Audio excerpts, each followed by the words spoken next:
ঈদের তৃতীয় দিনে ঈদ বিনোদনের খবর জানতে চাই আমাদের সহকর্মীদের কাছ থেকে। রাজধানীর চিড়িয়াখানায় পরিবার পরিজন নিয়ে ঘুরে বেড়াচ্ছেন নগরবাসী। সেখানে আছেন রেদওয়ান আহমেদ। রেদওয়ান, কেমন দেখছেন চিড়িয়াখানার চিত্র? দর্শনার্থীরা কি বলছেন?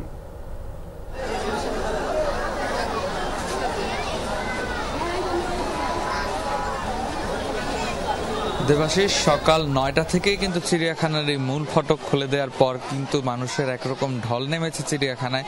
সেই সাথে এই মূল ফটকের পাশেই যে আমরা দেখতে পাচ্ছি যে চিত্রা হরিণের যে চারণভূমি, সেখানেও কিন্তু আসলে মানুষের উপচে পড়া ভিড় এই হরিণ দেখার জন্যই। মূলত তারা তাদের পরিবার সহ বাচ্চাদের নিয়ে কিন্তু এই চিড়িয়াখানায় ভিড় করছেন বিভিন্ন পশু পাখির সাথে সখ্যতা করে তোলার জন্য। এবং আমরা দেখতে পাচ্ছি যে পরিবার পরিজন নিয়ে শিশুরা কিন্তু অভিভাবকদের কোলে কাঁখে করে কিন্তু এই চিড়িয়াখানায় এসেছেন। এবং তারা যেটি বলছেন যে মূলত এই ঈদের একটি বিনোদনের খোরাক জোগানোর জন্যই কিন্তু তারা এই জাতীয় চিড়িয়াখানায় এসেছেন।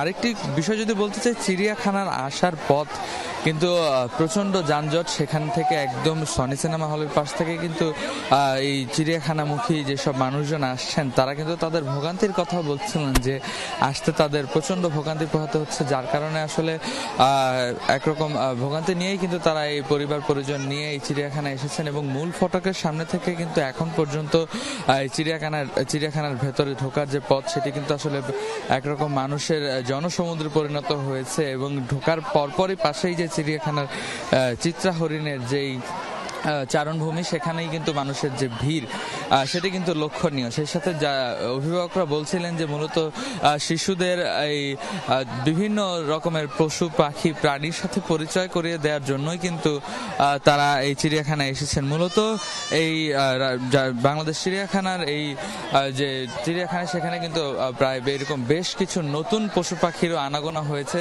সেগুলো দেখার জন্যই কিন্তু এই ঈদের এই বিনোদনের জন্য কিন্তু আসলে এত মানুষের ভিড় বলা যায়।